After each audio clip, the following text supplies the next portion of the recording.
When Alan woke in the Jeddah Hilton, he was already late. It was 8:15. He had fallen asleep just after 5. He was expected at the King Abdullah Economic City at 8. It was at least an hour away. After he showered and dressed and got a car to the site, it would be 10. He would be 2 hours late on the first day of his assignment here. He was a fool. He was more a fool every year. He tried Kaylee's cell phone. She answered, her husky voice. In another lifetime, a different spin of the wheel wherein he was younger and she was older, and both of them stupid enough to attempt it, he and Kaylee would have been something terrible. "Hello, Alan. It's beautiful here. Well, maybe not beautiful, but you're not here," he explained. He did not lie. He could no longer muster the energy, the creativity required. "Well, don't worry," she said, with a small laugh. That voice of hers implied the possibility of, celebrated the existence of a fantastic life of abiding sensuality. "We're just setting up, but you'll have to get your own ride. Any of you know how Alan will get a ride out here?" She seemed to be yelling to the rest of the team. The space sounded cavernous.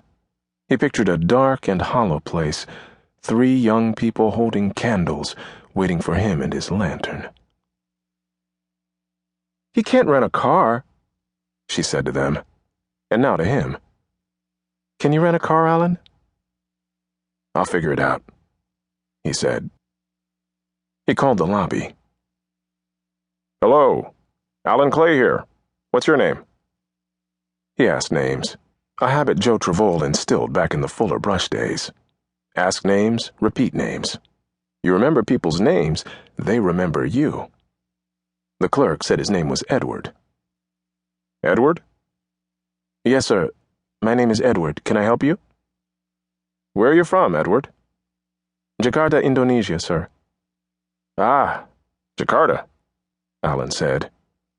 Then he realized he had nothing to say about Jakarta. He knew nothing about Jakarta. "Edward, what do you think of me renting a car through the hotel?" "Do you have an international driver's license?" "No." "Then no, I don't think you should do this."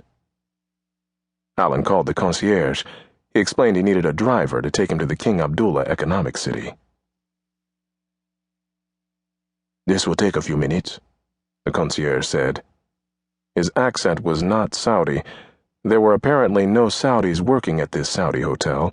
Alan had assumed as much. There were few Saudis working anywhere, he'd been told. They imported their labor in all sectors. "We must find someone appropriate to drive you," the concierge said. "You can't just call a taxi?" "Not exactly, sir."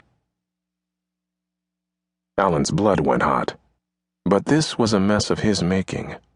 He thanked the man and hung up.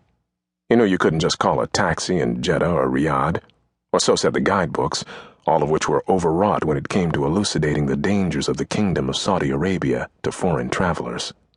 The State Department had Saudi on the highest alert. Kidnapping was not unlikely.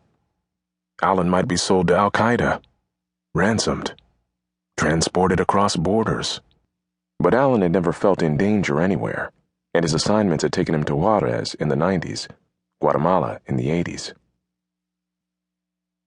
The phone rang. "We have a driver for you. When would you like him?" "As soon as possible."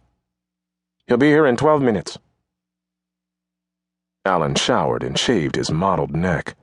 He put on his undershirt, his white button-down, khakis, loafers, tan socks. Just dress like an American businessman, he'd been told. There were the cautionary tales of overzealous Westerners wearing thobes, headdresses, trying to blend in, making an effort. This effort was not appreciated. While fixing the collar of his shirt, Alan felt the lump on his neck that he'd first discovered a month earlier. It was the size of a golf ball, protruding from his spine, feeling like cartilage. Some days he figured it was part of his spine, because what else could it be? It could be a tumor. There on his spine, a lump like that, it had to be invasive and deadly.